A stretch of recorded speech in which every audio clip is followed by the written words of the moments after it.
Boa noite a todos. Boa noite. Sejam todos muito bem-vindos aqui no Núcleo, né, Luzita. Hoje nós vamos ter aí a Glória, né, nos agraciando com o tema, como que é mesmo?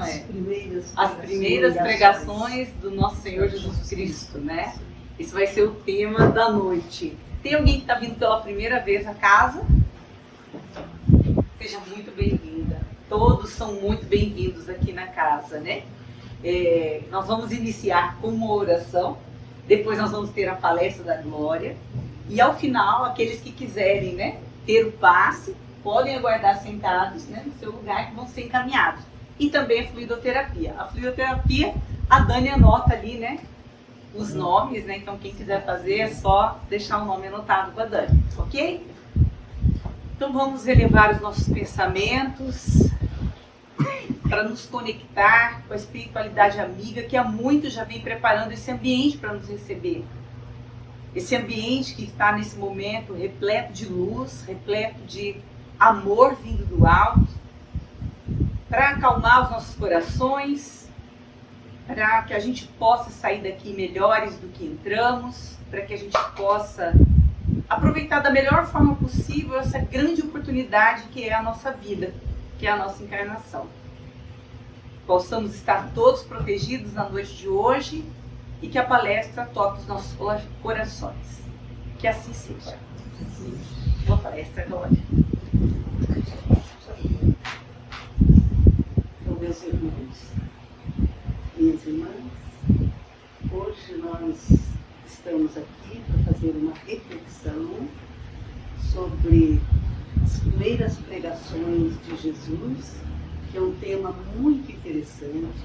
Existe no Evangelho, nos Evangelhos, são 4, cada um com a sua versão, mas também existe no livro Boa Nova. E eu acabei montando assim, de última hora uma palestra saindo do livro Boa Nova, que é um livro encantador. Quem aqui conhece o Boa Nova? Já viu alguma coisa? É um livro magnífico, encantador e que nos leva a Jesus. Nós passamos a conviver com Jesus quando nós lemos este livro. E a fluidificação é muito abençoada. Nós conseguimos aquilo que o Cristo tanto pedia para todos os seus apóstolos, a comunhão com Deus. É muito belo. Então vamos ver o seguinte, que o espírito Humberto de Campos, pela psicografia do médium Francisco Cândido Xavier, ele nos traz esse livro. E neste livro ele reuniu 30 episódios evangélicos com lições de Jesus que ensinam para todos nós como renovar o nosso sentimento. Esse assunto do Cristo, sentimento, ele é muito pertinente, porque é do sentimento que a nossa vida depende. É o sentimento que move todos os nossos pensamentos e também as nossas atitudes. Sem um sentimento perfeito e puro, a dificuldade para a vida vai sendo cada vez maior, porque esse sentimento puro nós adquirimos ao longo das reencarnações. E o que tem de importante aí é que com esse sentimento que nós temos que desenvolver é que nós conseguimos a felicidade, a alegria. Então, Humberto de Campos, no prefácio do livro, ele vai nos dizer o seguinte, como explicação. Nas esferas mais próximas da Terra, existem escolas que são educandários de nosso Senhor Jesus Cristo para os espíritos desencarnados. Nestas repartições, lá no mundo espiritual, nas proximidades da Terra, encontram-se os feitos heróicos e abençoados do Mestre Jesus e de seus continuadores. Os estudiosos sinceros que realizam o seu trabalho, tanto aqui na Terra, como também muitos que estão desencarnados, vão realizando trabalhos no mundo espiritual. Mas que todo e qualquer trabalho de expressão evangélica que possa ser aproveitado, aqui na Terra mesmo, de pessoas até anônimas, são aproveitados e levados como recursos para afeiçoar sentimentos. São histórias vivas, é o que ele põe ali no prefácio, que permanecem indeléveis com suas lições profundas para nos trazer forças novas. Então, o nosso tema de hoje é o 3º capítulo do livro Boa Nova.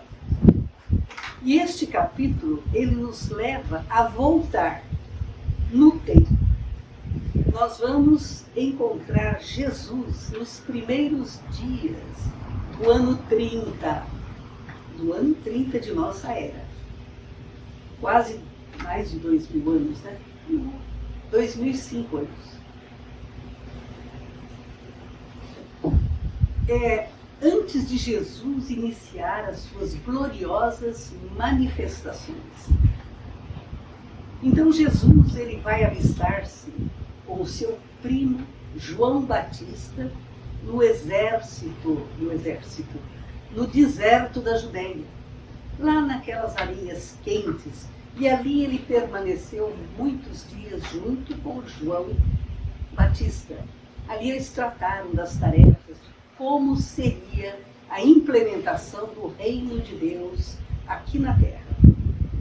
E João Batista, naquele ambiente, ele tinha o seu jejum e o seu sacrifício, que era bem um sofrimento, mas ao mesmo tempo uma alegria, porque no deserto inicia que não tem alimento.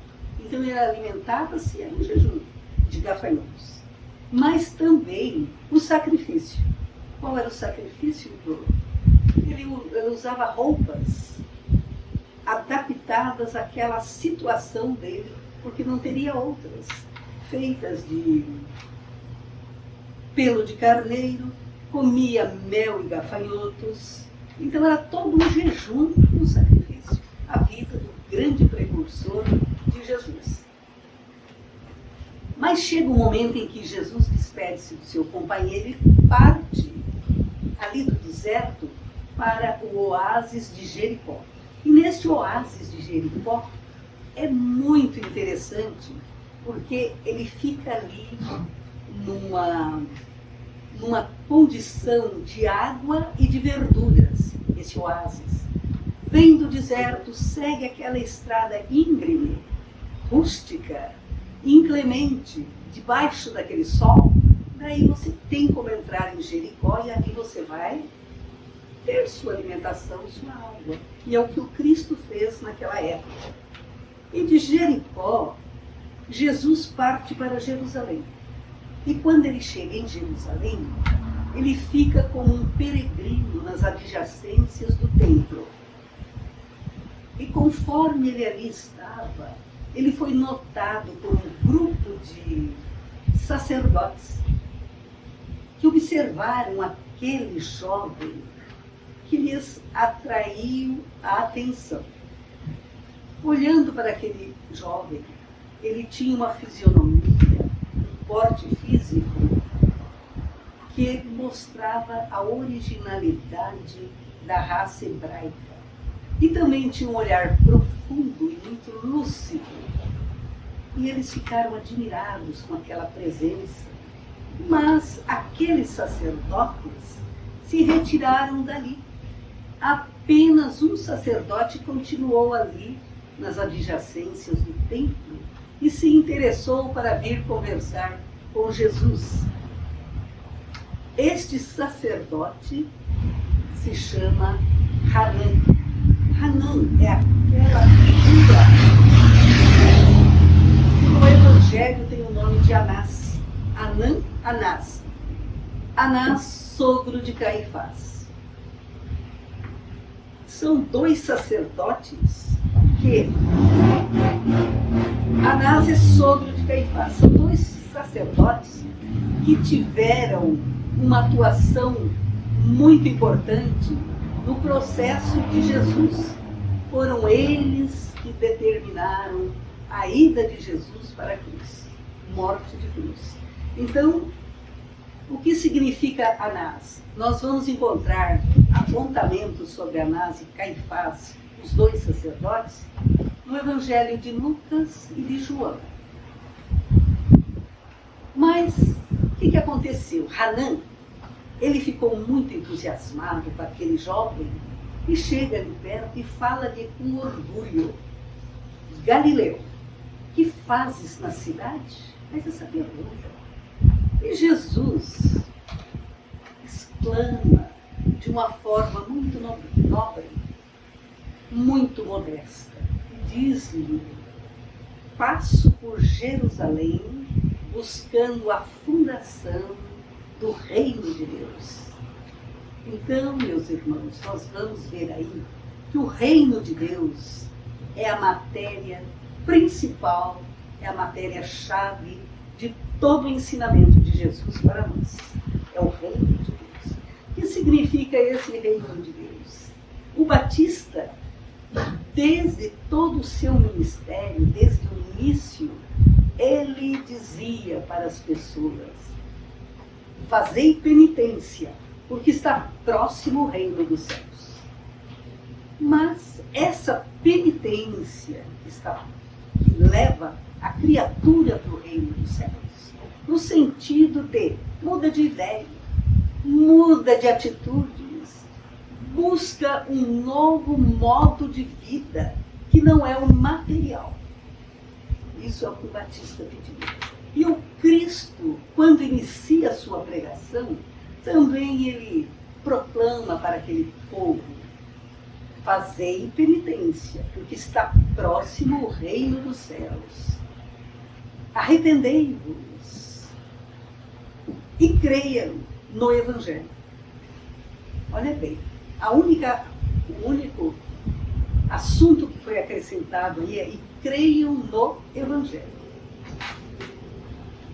Mas como ele disse, passo por Jerusalém buscando a fundação do reino de Deus, mexeu muito com a capacidade daquele sacerdote. Então o que acontece? O sacerdote não aceitava, não aceitou assim aquele argumento, porque ele, como sacerdote, nunca tinha ouvido falar nesse reino de Deus, dessa forma tão simples. Então, ele pergunta com ironia: o que pensas tu que venha a ser isso?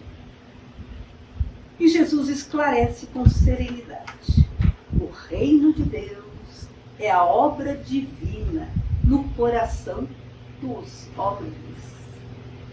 Olha bem, se é uma obra, é porque depende de uma edificação. E se é uma edificação divina no coração dos homens, mais complicado ainda ficou para aquele sacerdote compreender. Porque um sacerdote no nível daquele Anã só entendia coisas externas, edificações externas, reino, edificação, rei, teria que ser à custa de muitos bens materiais, entre eles um exército, entre tudo que existe, que nós conhecemos, para ter uma autoridade de rei. E ele só valorizava aquilo que é externo e jamais pensou numa construção do espírito, uma construção interna, uma força interna. Então, quando ele diz que esse reino é a obra divina no coração dos homens, Hanã dá uma gargalhada e faz-lhe muitas perguntas. Obra divina em tuas mãos? Com que tu contas, jovem, para levar avante essa difícil empresa? Quais são os teus seguidores e os teus companheiros? E ainda faz mais uma pergunta: acaso terás conquistado o apoio de algum príncipe desconhecido e ilustre para te ajudar na execução de teus planos.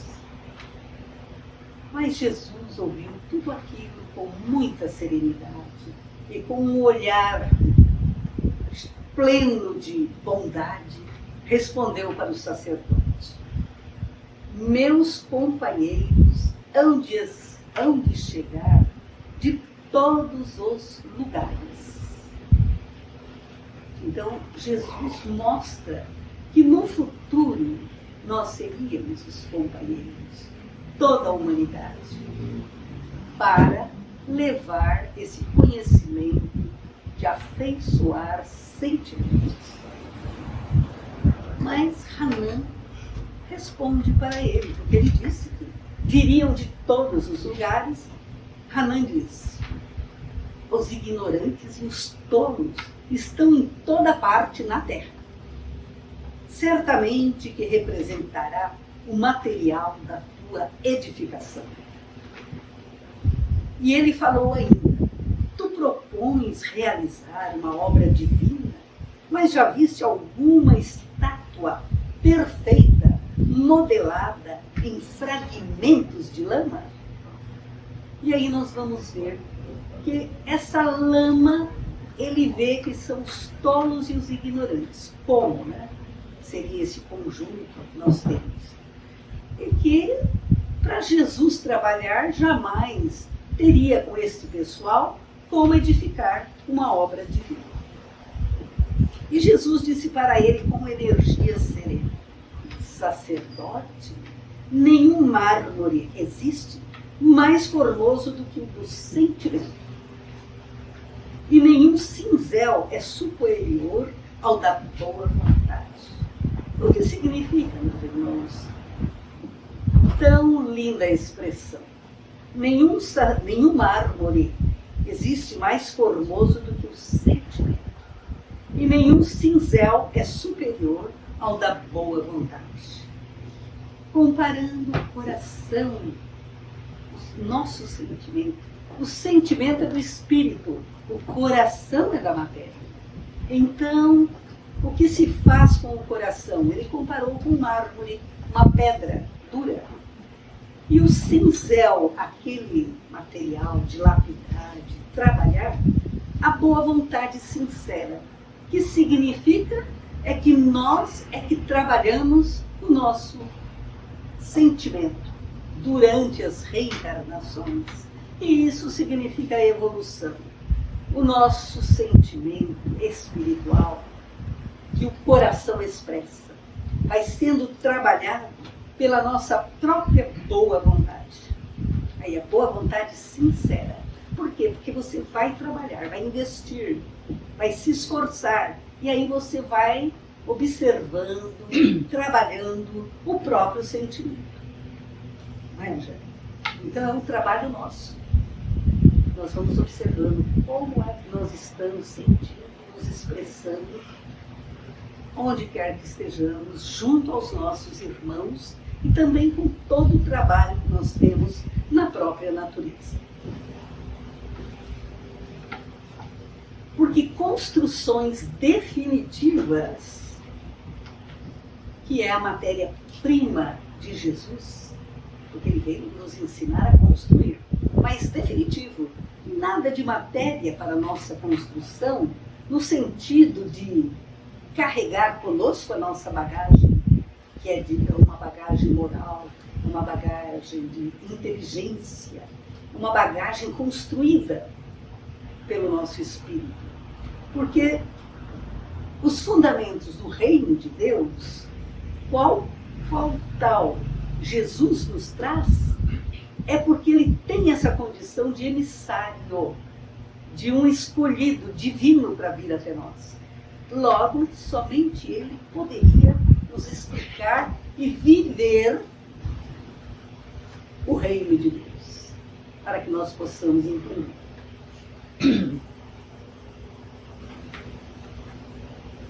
Impressionado com as respostas de Jesus, o que aconteceu? As respostas firmes e inteligentes, né? firmes e inteligentes de Jesus, o famoso juiz interrogou ainda. Ele ainda não ficou satisfeito, porque ele não compreendia, a verdade é essa. Então ele vai dizer o seguinte para Cristo: conheces Roma ou Atenas, as duas capitais do Império? Império Romano e Império Grego. Os dois que tinham a missão. Roma de trazer o amor e Atenas de trazer a sabedoria. Mas o que fizeram? Roma fez guerra o quanto pôde. E Atenas não conseguiu trazer uma sabedoria espiritual, mas sim a material. Deuses construídos pela mão do homem. O modo também de explicar era sempre fundamentado na matéria. Então, a essa resposta, a essa pergunta de Hanan, conheces Roma ou Atenas? Jesus diz: conheço o amor e a verdade. E Hanan ainda continuou com mais uma pergunta: tens ciência dos códigos da corte provincial do Sinédrio e das leis do templo? E Jesus disse para ele brandamente: conheço a vontade de meu Pai que está nos céus. E aí significa toda aquelas palavras que ele disse a respeito de leis, de códigos. Jesus mostra para ele que existem as leis divinas. Estas sim regem as nossas vidas. Porque quando nós assumimos as leis divinas, respeitando, vivenciando, realmente nós somos aquela autoridade moral para existir com um sentimento afeiçoado. Porque daí é o trabalho de cada um. Então, o que adianta leis, códigos, se as criaturas muitas vezes não conseguem compreender o que significa obedecer uma lei, uma obediência sincera. Mas as leis divinas, o Cristo mostrou que ele fazia a sua parte. Ele conheço a vontade de meu Pai que está nos céus. O sacerdote Hanan, irritado e contrariado, ele retirou-se com gestos de profundo desprezo e atitude de orgulhosa superioridade. Saiu do campo onde Jesus estava. E daí Humberto de Campos vai nos dizer que na manhã seguinte, Jesus segue pelas estradas banhadas de sol, toda ensolarada. Ele segue para a sua distante Galileia. No caminho que ele percorreu, ele passou primeiro por Nazaré. Depois ele chega em Caná, onde ele descansou. E logo chegou em Cafarnaum. E em breves instantes ele já estava no Tiberíades, que é aquele lago. E no Tiberíades ele encontrou um grupo de pescadores muito alegres. E era como se ele já conhecesse a todos. Então ele aproxima-se daquele grupo de pescadores naquela manhã tão bela. E em especial, naquele momento, 2 pescadores chegam ali, desembarcaram. E então Jesus aproxima-se deles e falou-lhes com amizade: Simão e André, venho da parte de Deus e vos convido a trabalhar pela instituição de seu reino aqui na terra. E aí nós vemos que Jesus, ele sabe o nome de todos nós. Ele chegou já sabendo o nome do Simão e do André. Então o que significa? E André lembrou-se que já havia visto Jesus em Betsaida. na época de João Batista. E também lembrou-se de tudo aquilo que haviam dito sobre ele. Mas Simão não o conhecia.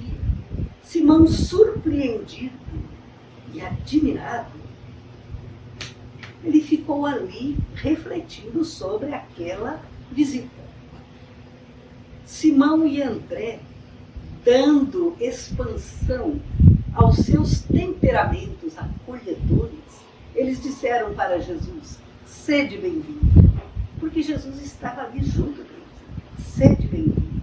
Jesus conversou com os dois pescadores, falando sobre o Evangelho, sobre o reino de Deus.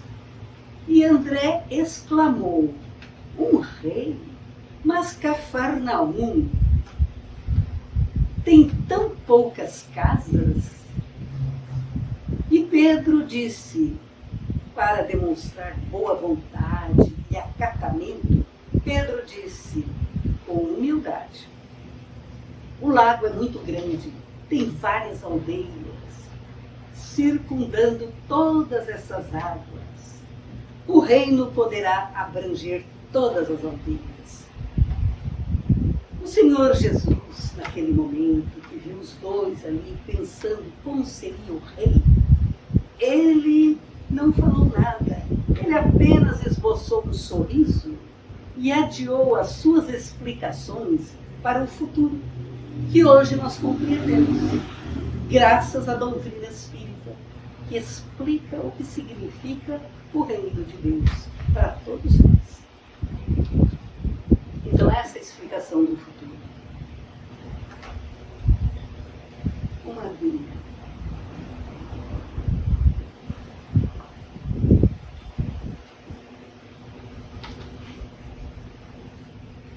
E voltando-se para Simão e para André, Jesus perguntou de forma generosa: quereis ser meus discípulos?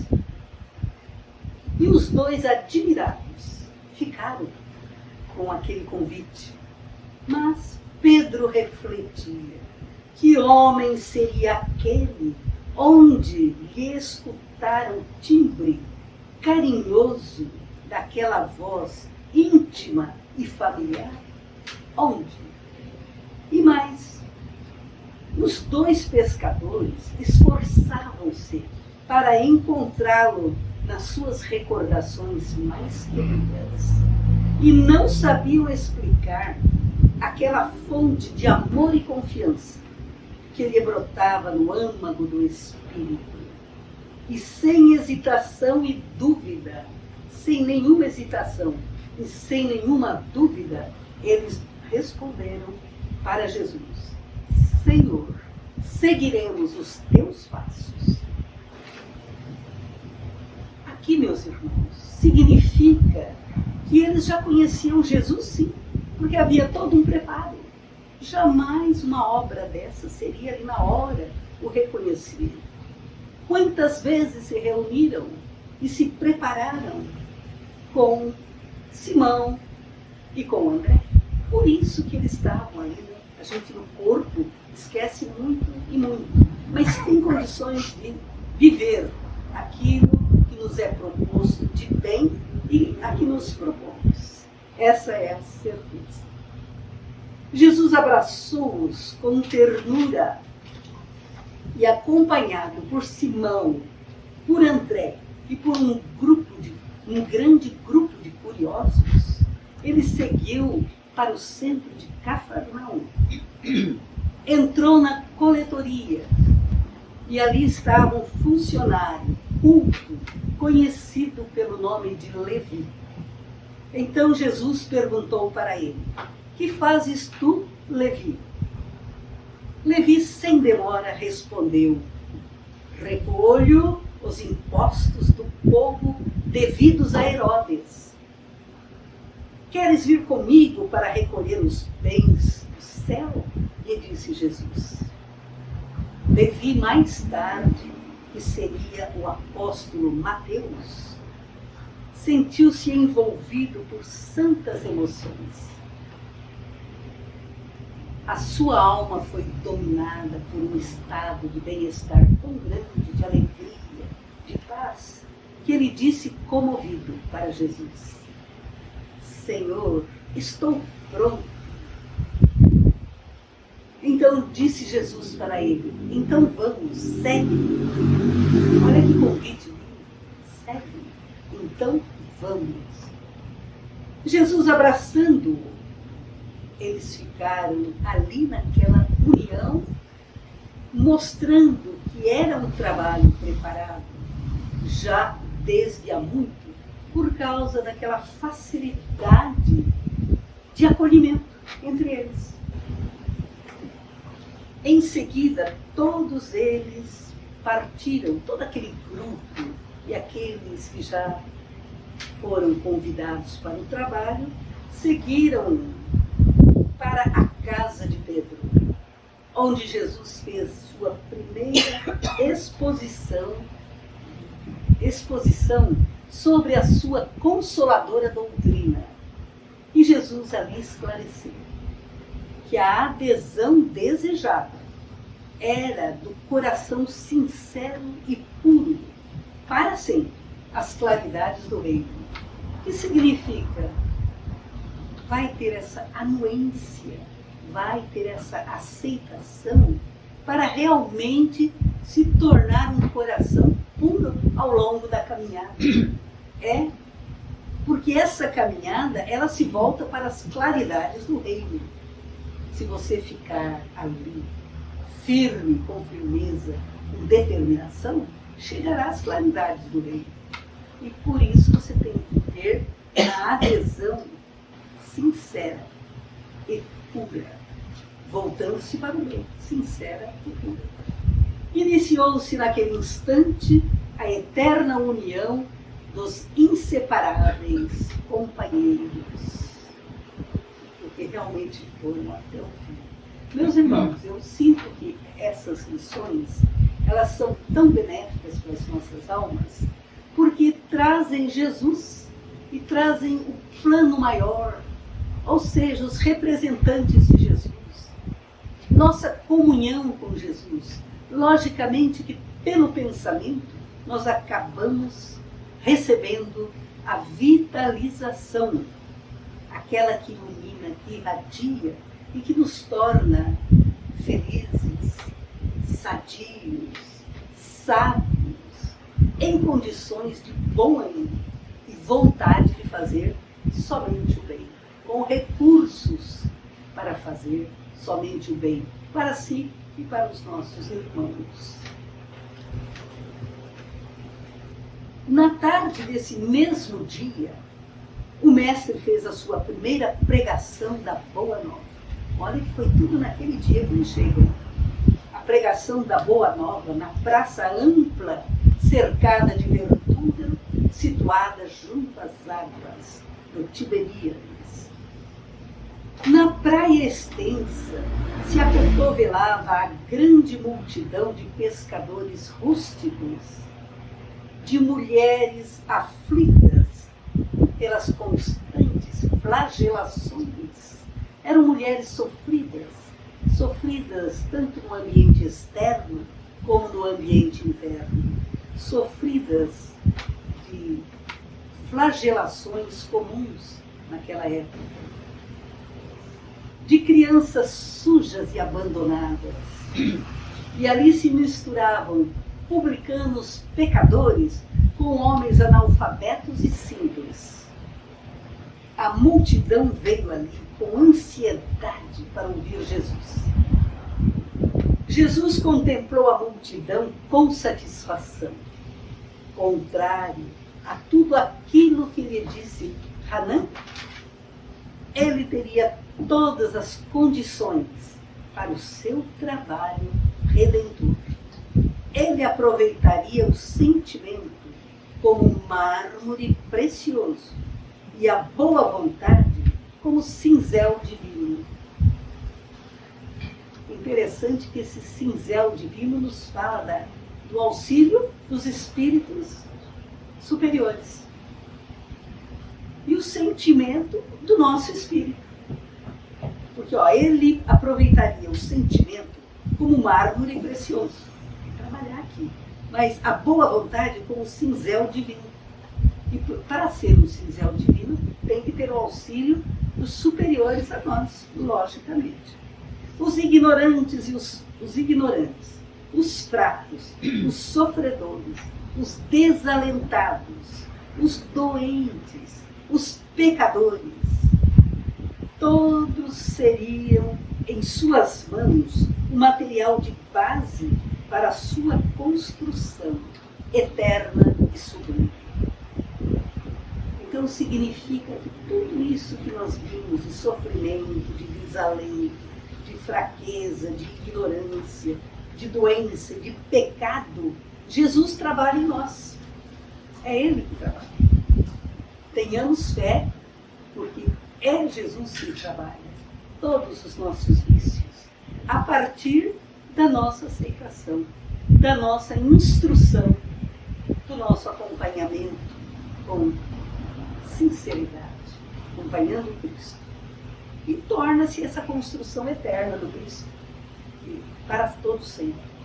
Jesus converteria toda dor, toda miséria em cântico de alegria, porque daí nós vamos entender o que significa a nossa dor, porque das leis divinas, ação e reação, e vamos nos conformar e nos aliar ao poder superior, com preces, com leituras sadias. Vamos nos afastar de tudo aquilo que é ilusão e inútil e vamos nos apegar somente na parte benéfica, que significa a luz da sabedoria que Jesus resplandece para todos nós, em especial no Evangelho, que é o sol dos nossos dias, ou seja, o sol para o nosso espírito, que é a verdadeira luz. Então Jesus converteria todo esse sofrimento e miséria que nós conhecemos para um cântico de alegria. E inspirado por Deus, Jesus começou a falar da maravilhosa beleza do seu reino. Já pensou Cristo contando para nós no reino? Nós temos dificuldade. Dante pintou o inferno, mas saber desse reino, esses nossos irmãos tiveram uma alegria e um privilégio muito grande. E magnetizado pelo seu amor, o povo escutava Jesus, sentindo-se venturosos. E daí, meus irmãos, para encerrar a nossa reflexão da noite de hoje,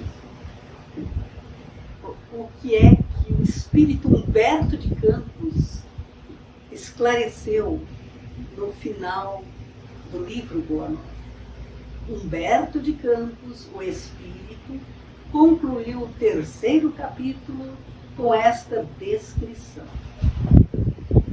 No céu havia uma vibração de claridade desconhecida. Já pensou como que era aquilo? Todo mundo sentindo aquela força, aquela energia superior, benéfica, poderosa. Ao longe, no firmamento de Cafarnaum, o horizonte era um deslumbramento de luz. E bem no alto, na cúpula dourada e silenciosa,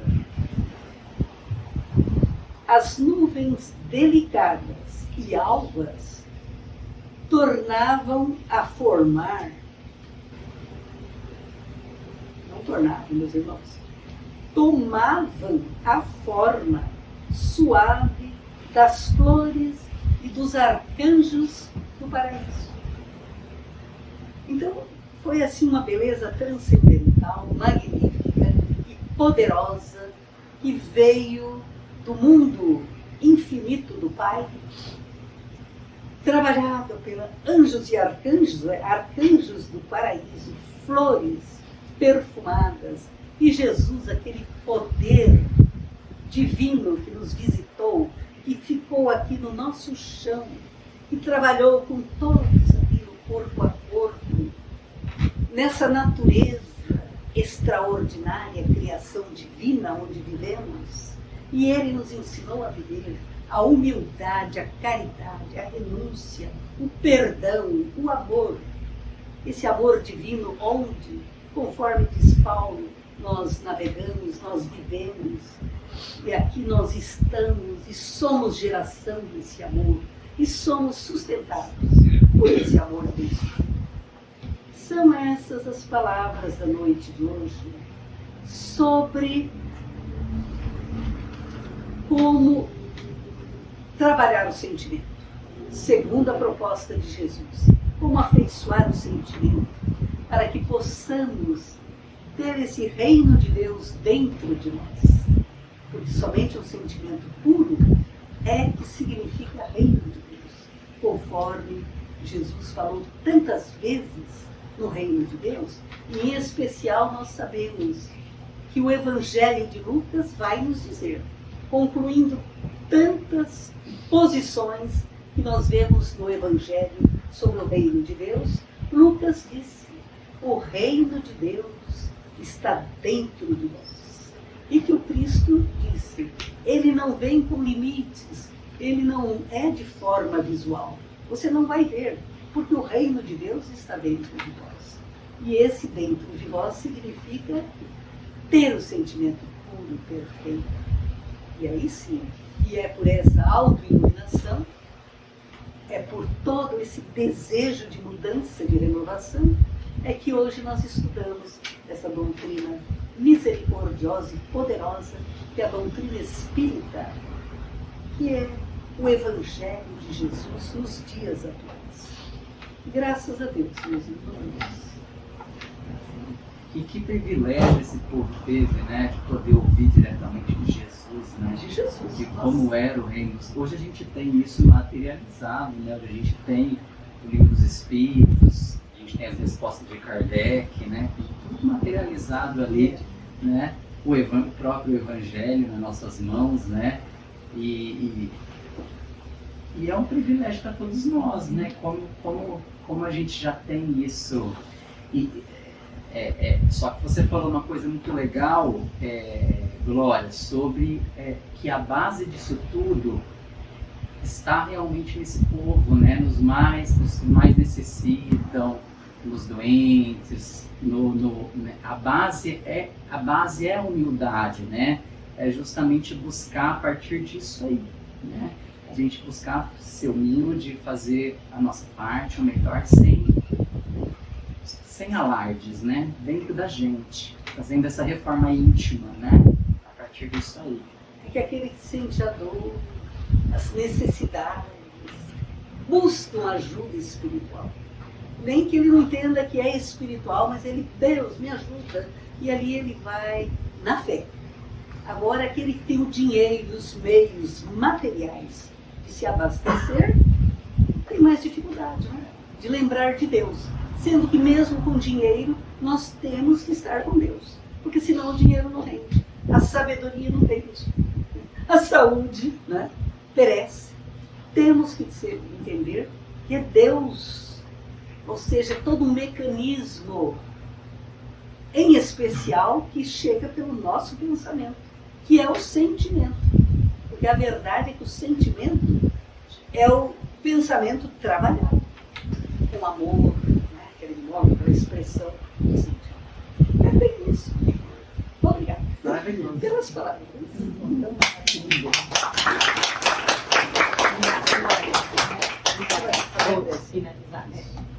obrigada, Glória. Nossa.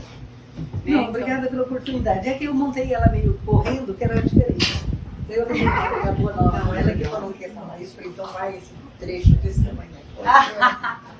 Mas é que nós fizemos uma viagem, não fez? Nós fizemos uma viagem. Até lá. Que possamos ouvir o nosso chamado, né? Porque Jesus chama todos nós. Talvez nós não tenhamos ainda olhos de ver, né? E ouvidos para ouvir. Mas eu acho que Ele continua nos chamando. Mas vamos lá, né? Nós vamos finalizando, aproveitando, né, por exemplo, esse contexto de debate e tal, de conversa, a gente sempre tem isso muito assim, nas aulas, nos grupos, né? Por exemplo, agora vai começar o estudo sistemático da doutrina espírita, aqui no Lucita, aos sábados. Então, porque geralmente a palestra é mais assim, a pessoa que fala, né, e o pessoal é um, vamos dizer assim, um formato, né, que é organizado.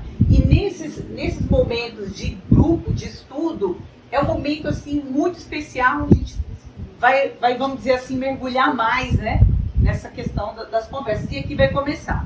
Para quem gosta de pão de queijo e de ajudar, também ainda tem pão de queijo aí, né, Glória?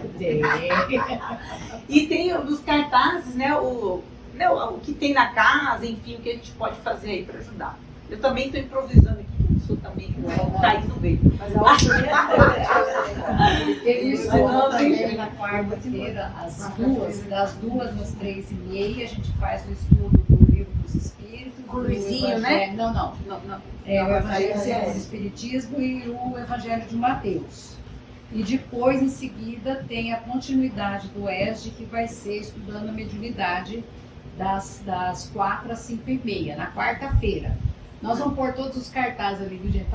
Tem também o Instagram, né? Tem o Instagram também do Luizinho. E aí, na quinta-feira, tem com o Luizinho, que a gente chama de Luizinho, mas ele Luizinho, tem 1,90 m, né? E ele é filho da Luzita Pedrosa, nossa mentora, nossa grande mãe aqui, e ele trabalha com a gente o Evangelho também sob a luz do Pastorino, e começa às 2h30 e termina às 3h30. Tá? Também é um estudo muito bom, um apostolado muito legal para a gente fazer também. Então, oportunidade de estudo, de nos aprofundarmos, a gente tem bastante. Graças a Deus, a gente está tendo. Verdade. Então vamos agora, né, para quem a gente combinou. Agora nós vamos fazer a prece de encerramento e quem quiser o passe é só guardar no lugar que vai ser chamado. Tá bom? Quem quiser, feche os olhos e abre o coração para que a gente possa agradecer esses momentos onde nos reunimos em torno do Evangelho de Jesus, buscando paz, buscando orientação, buscando inspiração, e que possamos perceber os chamados de Cristo para nós. Que possamos aproveitar essa encarnação da melhor forma possível, que possamos sair daqui melhores que entramos. Obrigada, Mestre, por essa oportunidade de estarmos reunidos aqui hoje. Que assim seja.